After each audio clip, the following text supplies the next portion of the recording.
Caminho de Pedra, de Raquel de Queiroz, para o vestibular da FUVEST. Vamos falar então sobre essa escritora que é cheia de complexidades, uma escritora muito controversa, uma escritora que não à toa está no vestibular da FUVEST justamente por conta, talvez, das suas convicções, das suas posições políticas. Para quem está acostumado aqui no YouTube, provavelmente já se deparou com um embate entre a Raquel de Queiroz e o Caio Fernando Abreu, dois grandes escritores, num programa chamado Roda Viva, em que ele então vai discutir com ela a sua participação, seu apoio no golpe militar de 1964. E ela prontamente responde a ele que sim, que ela apoiou e que ela concordava com aquilo. E ali então vai se travando uma discórdia, vai se travando ali uma discussão bem acirrada. Eu não a conhecia pessoalmente. E eu tenho duas imagens suas tão contraditórias. Quando eu era criança, o meu pai comprava sempre o Cruzeiro. E eu lia aquela última página que você escrevia, e me lembro até hoje. E o meu pai dizia assim: não lê essa mulher, ela é comunista. E depois, anos mais tarde, na faculdade, já em 67, 68, eu andava com um livro seu embaixo do braço, acho que era o 15. E um colega meu disse assim: não lê essa mulher, ela é uma reacionária. Você vê como Tenta juntar na minha cabeça essas duas imagens. Não. Na verdade, eu nem sou comunista, nem sou reacionário. Eu sou propriamente anarquista, sou uma doce anarquista. É a minha posição há muitos anos. E por que passou essa imagem sua de reacionária? Foi essa de reacionária, foi o patrulhamento. Eu me opus violentamente a Getúlio, a Jango, a Brizola. E então o patrulhamento toma conta da gente e faz o serviço. E algo a ver com a Revolução de 64? 64, sim. Era o que Mas você apoiou os militares? Sim, 64, sim, porque eu abominava o janguismo e ainda hoje abomino. O Brizola, que representa o janguismo, o Getúlio, era uma expressão de... Mas você não tinha noção das torturas, de todo o Não, mas peraí. depois? A revolução que eu apoiei foi assim, enquanto o Castelo Branco foi presidente. E ele não fez tortura nenhuma. A intenção dele era Você não acha que o Collor está dando continuidade ao que havia de mais lamentável no golpe militar de 64 que você ajudou? Não, então, você está dizendo isso. Não, no golpe que eu ajudei do Castelo. O resto do AI-5 eu não tive a menor... Depois do AI-5, você não acha que o Collor... Collor... Você a liberdade de achar ruim o Collor e os outros todos, como você está me dando a liberdade. Eu não discuto... Não, eu queria me limitar a essa pergunta. Você não acha que o Collor dá continuidade à deturpação? Não, você está dizendo isso e você não diria isso. Eu tenho uma interrogação. Você está dizendo isso numa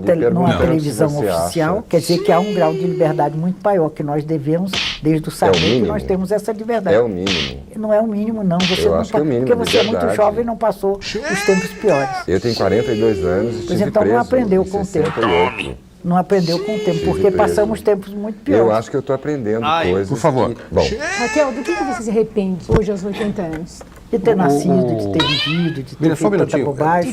Eu me arrependo de quase tudo. Não, só fazer um esclarecimento, Raquel, quer dizer, a TV Cultura não é uma TV oficial, a TV Cultura é uma fundação de direito privado. Se fosse oficial, eu não estaria aqui. Não tem qualquer independência ou atrelamento do governo. Mas que sofria censura durante todos nós temos a liberdade de... Durante todo o tempo ditatorial sofria censura. Alguns governantes tentaram fazer dela um instrumento político. Infelizmente, eles não estão mais aí. Caio, eu quero falar uma última coisa. Eu estou me sentindo muito constrangido de estar aqui. E a última coisa, eu não vou me tornar constrangedor, né? Por várias coisas que você falou, concluo que você colaborou com coisas muito negativas nesse país, do meu ponto de vista. Compreendo, todos nós somos humanos, erramos, nos equivocamos e tal. Mas eu estou me sentindo extremamente constrangido de estar na posição de render homenagem a um tipo de ideologia que eu profundamente desprezo. Ô Caio, você tem que fazer perguntas, não render homenagem, desculpe. Tá a entrevistada é a escritora Raquel de Queiroz. Então, não, eu só queria dizer isso, eu não tenho mais perguntas a fazer. Eu gostaria de responder a você que nós estamos num país democrático, eu respeito as suas posições e espero que você respeite as minhas. Respeito, pois é. calo. E as suas posições, se as minhas posições são constrangedoras, eu acho a sua também muito constrangedoras para mim. E realmente estou sendo exigida de me pronunciar sobre esses temas que eu não gostaria de ser, para eu não ser descortês com você. Certo. Esse corte, pessoal, ele é bem datado, né? A gente está falando aí do final dos anos 80, um momento em que estávamos passando pela abertura do Brasil, pela abertura, o movimento de encerramento da ditadura militar, da transição para a democracia, e a Raquel de Queiroz ela não se abstém de responder a isso.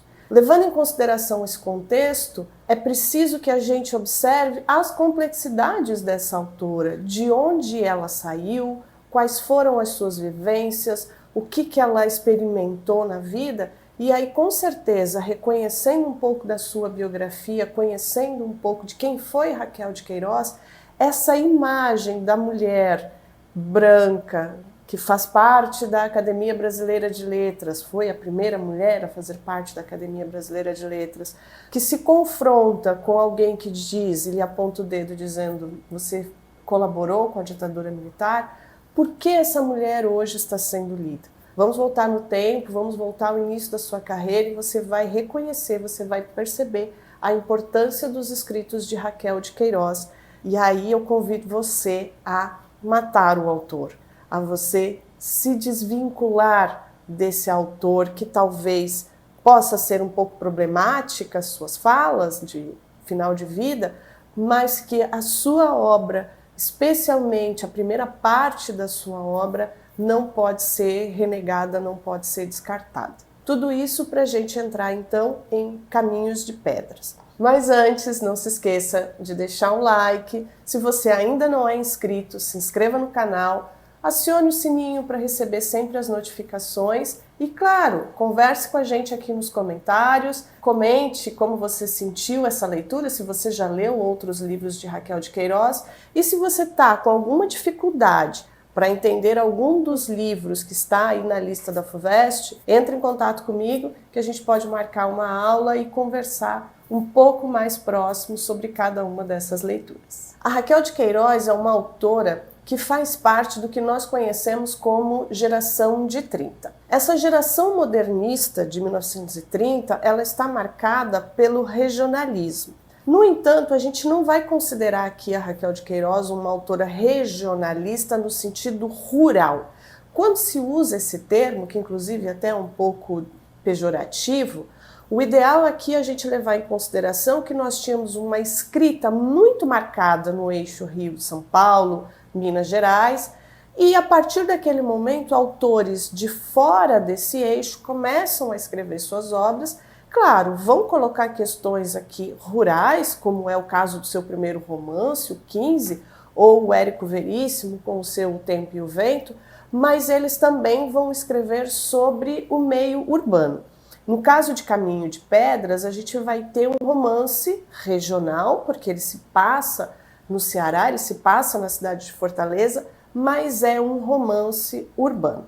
Antes de falar especificamente de Caminho de Pedra, a gente precisa dar um passo atrás e ir até o 15, porque este é o grande romance de Raquel de Queiroz e é por ele que ela vai ser conhecida.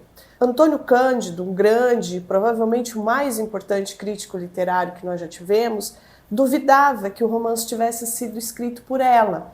E até conhecê-la pessoalmente, até entrar em contato efetivamente com a Raquel, ele não cria muito que ela tivesse podido escrever um livro tão forte, tão potente, que falava da seca de 1915 no Ceará e falava dos retirantes com muita propriedade. Ali naquele romance já estava marcado essa veia de denúncia, de engajamento nas causas sociais. Pois bem, o Caminho de Pedra vai nascer então em 1937. É o momento em que nós vamos vivenciar o primeiro grande golpe do século XX, é o momento em que Getúlio Vargas então vai tomar o poder. E aí, pessoal, não importa se a ditadura é militar, se ela é de esquerda, se ela é de direita, sempre será uma ditadura, sempre vai haver ali uma repressão.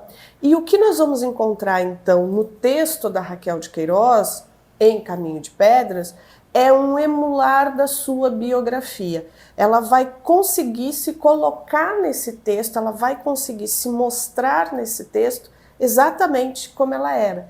E lembrem-se, ela tinha apenas 27 anos, Ela já havia escrito em 30 o romance, o 15, então ela era uma jovem de 20 anos que escreveu um livro de engajamento social, fez muito sucesso, teve que provar-se, teve que mostrar-se, dizer não sou um homem, porque os críticos diziam que aquilo provavelmente era um texto escrito por um homem.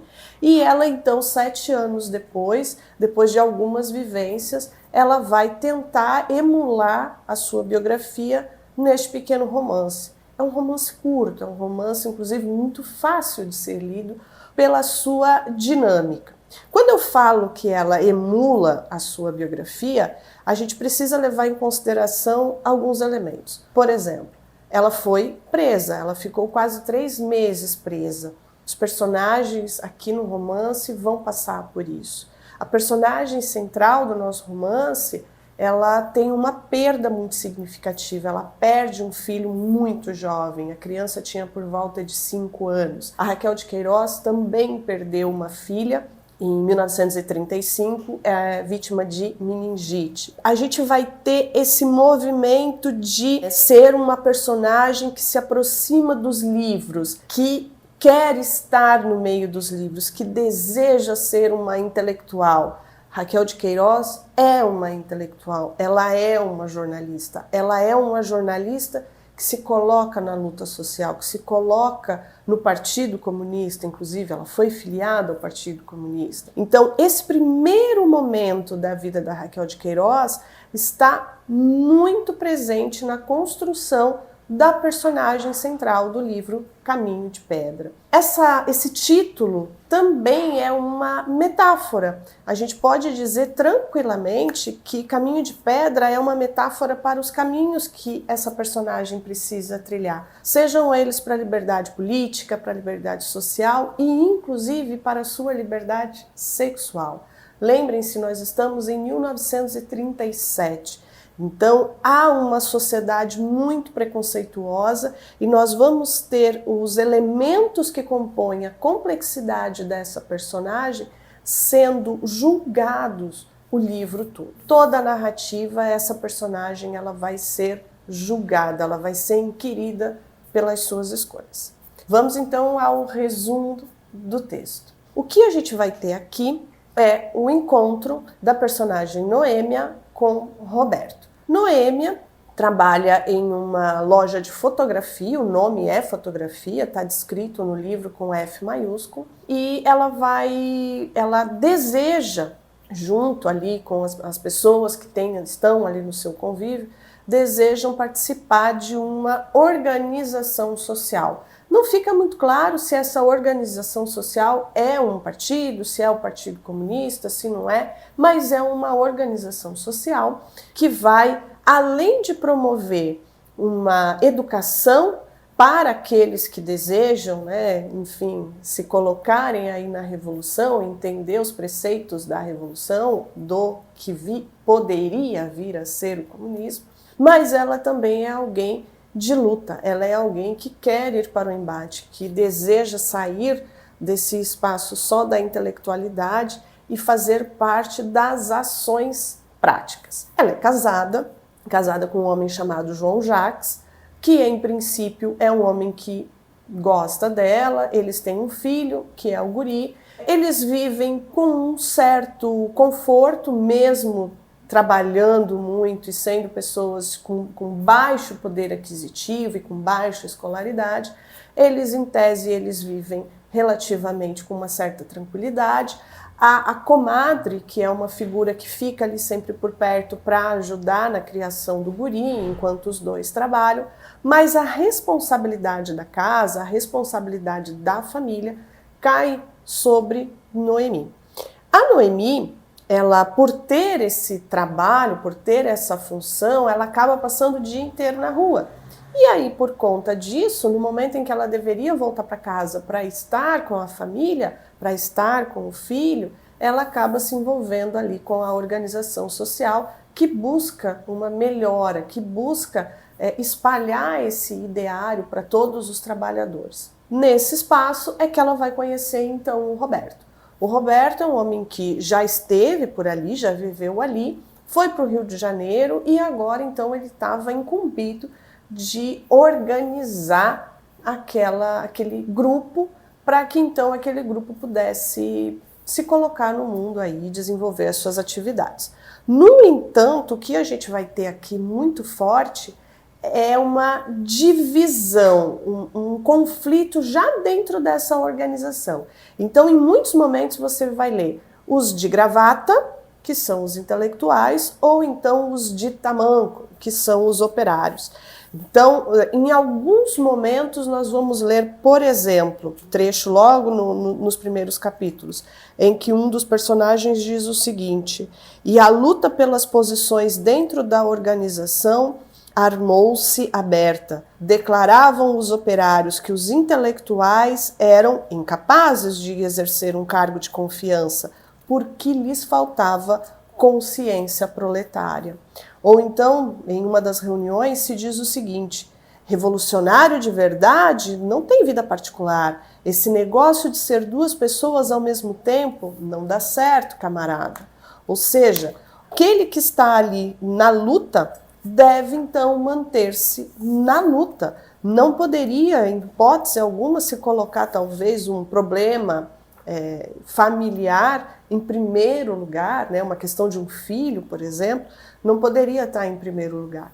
E aí esse conflito entre eles fica muito evidente. Lá vem o camarada alegando o grande sacrifício dos intelectuais, e os operários devem agradecer a esmola de joelhos e entregar a organização a vocês de mão beijada. Esses são trechos que compõem ali os momentos em que eles estão em reunião. E a Noemi, ela está ali nesse espaço, ela está ali vivenciando esse momento. Então, não é só o que nós vamos encontrar aqui, não é só a dificuldade da Noemi em se colocar no mundo, mas também a dificuldade da própria organização. Porque é que os de gravata, os intelectuais, é que devem ter as posições de chefia? E por que não dar a posição de chefia aos operários?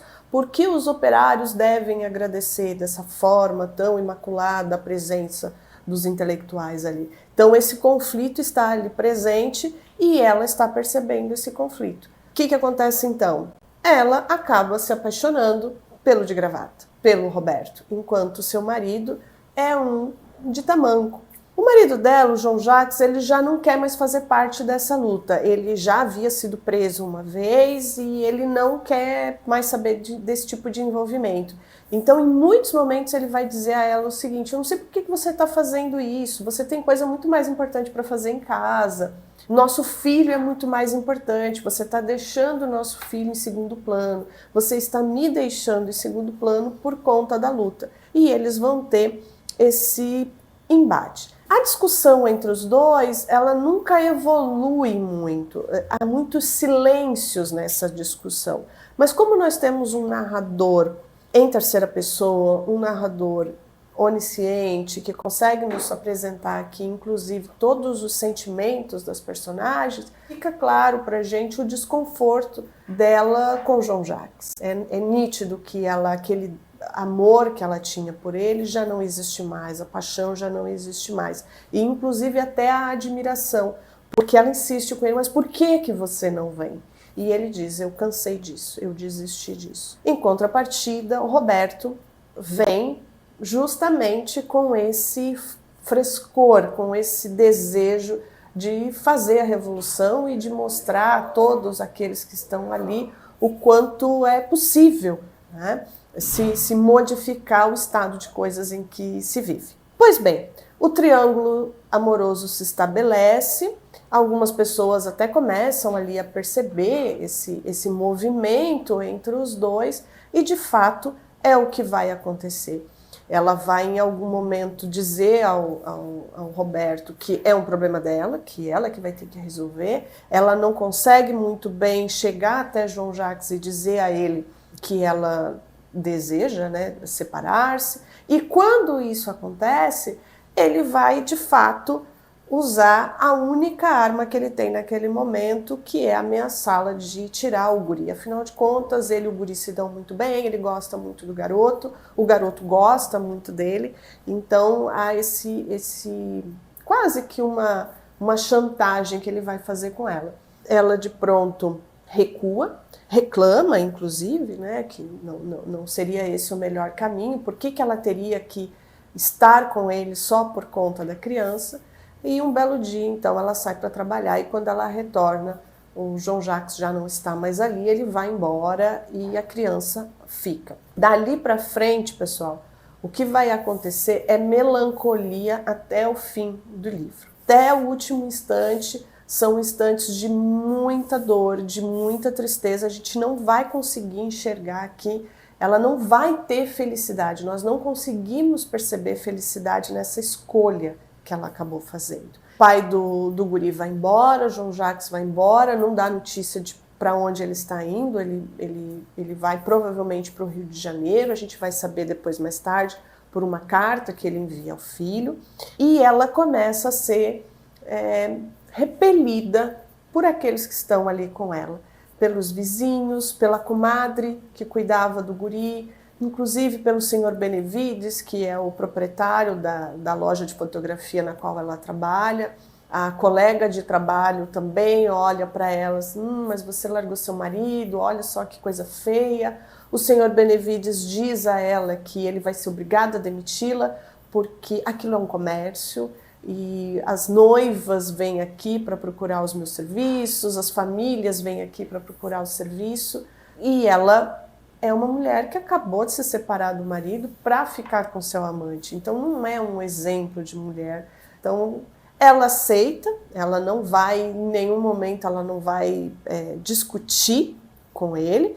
A Noemi, ela tem sempre um tom de voz, um tom de se expressar muito leve. Ela não é nem uma mulher que se exalta, que ergue a voz, mas ela também não vai baixar a cabeça. Então, estes silêncios que vão compondo ali os momentos de raiva, os momentos em que ela se sente humilhada, esses silêncios são transmitidos pelo narrador. O narrador consegue nos colocar nesses espaços e a gente consegue sentir o quanto ela está presa, o quanto ela não consegue ter essa liberdade. Então, lembra lá do começo em que eu falo sobre liberdade política? A Noemi não podia frequentar o espaço lá da organização social porque o marido insistia que ela tinha que cuidar do filho.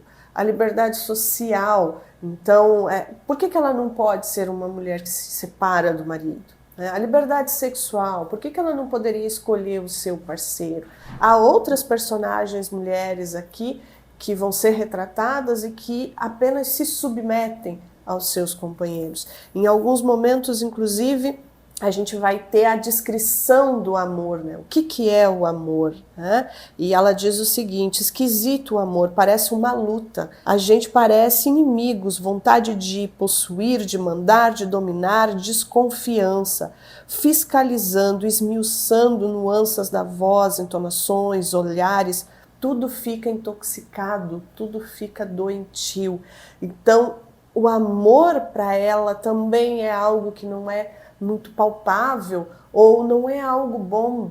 O amor verdadeiro que ela sente, que ela consegue externar, é sempre pelo filho, é sempre pelo guri.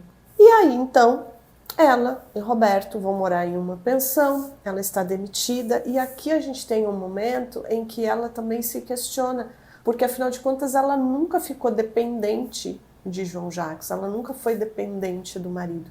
E agora ela e o filho, que ela diz fazer parte dela, estão dependendo exclusivamente de Roberto. Roberto está trabalhando dia e noite, então ele trabalha no jornal, ao mesmo tempo ele também trabalha na organização, ele mal tem tempo para ela.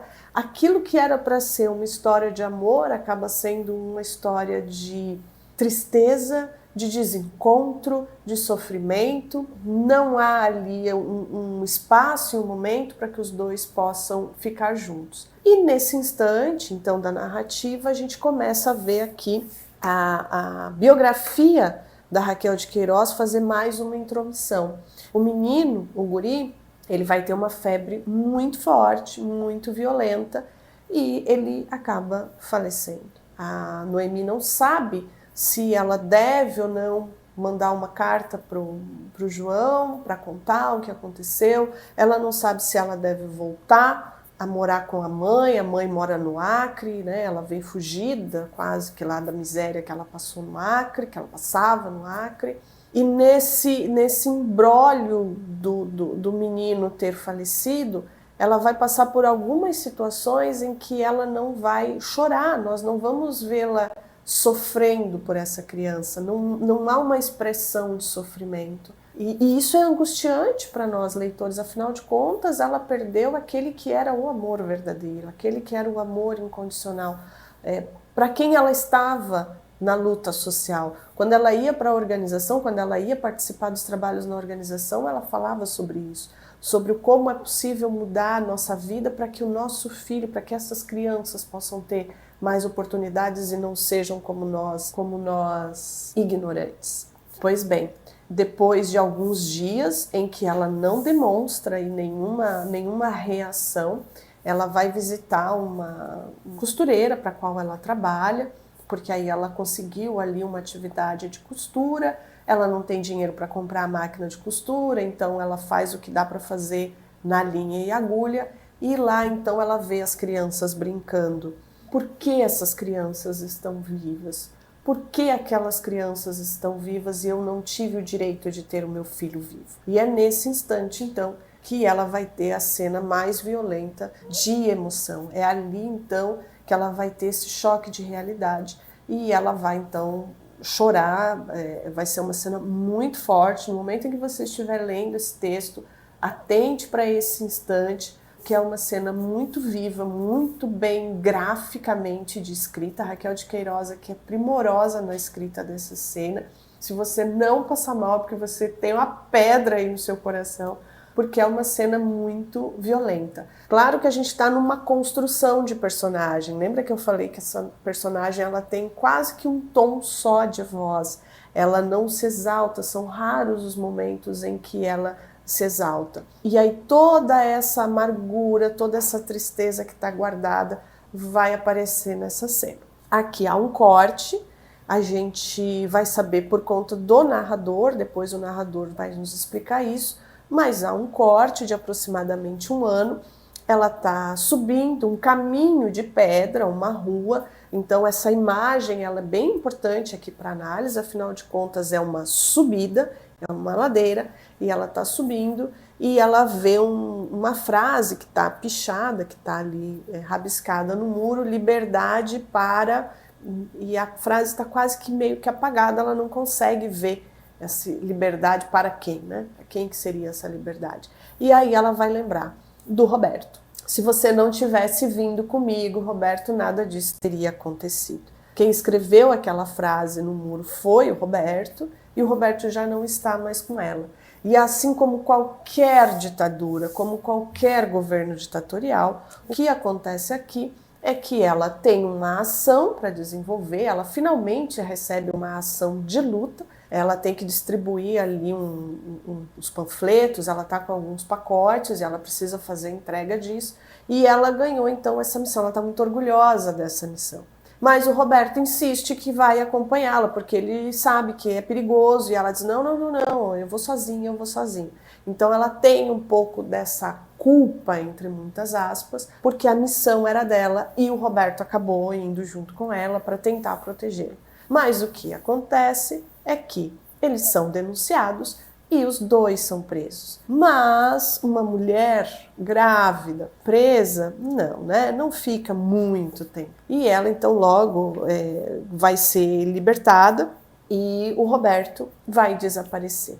A gente não sabe o que acontece com o Roberto. O que a gente sabe é que ele é, assim como tantos outros, um desaparecido político. Encerra-se então a narrativa com essa mulher subindo a ladeira, nesse caminho de pedra.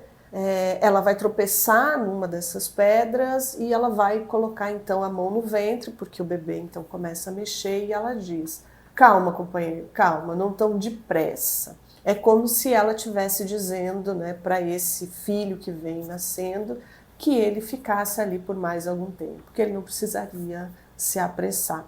Se a gente for levar a cabo aqui o que a escritora, o que a Raquel de Queiroz apresenta para nós aqui, é um retrato muito sólido de como a vida de uma mulher ela está sempre nas mãos dos outros, né? Seja do ex-marido, seja do filho, seja da polícia, seja da sociedade. A gente até vai ter essa ideia do triângulo amoroso ali, mas ele não é o centro.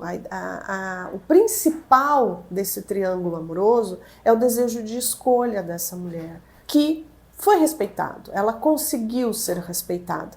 Mas as questões sociais do momento, as questões políticas do momento, a impediram de que esse amor fosse concretizado como nos livros, como nas histórias. A gente vai ter, então, um texto extremamente melancólico, muito triste, mas que retrata o que nós vivenciamos em um momento de ditadura, um momento em que as liberdades individuais elas são cerceadas. Então, meu amigo, se você está fazendo a leitura desse livro, ou ainda não leu o livro, porque viu ali que a autora é Raquel de Queiroz, alguém que apoiou o golpe de 1964, baixa as armas, vai ao livro, que você vai encontrar aqui um retrato muito fiel do que é a vida, ou do que era a vida de uma mulher em uma sociedade que controla o seu corpo, que controla os seus desejos e que a impossibilita de uma emancipação,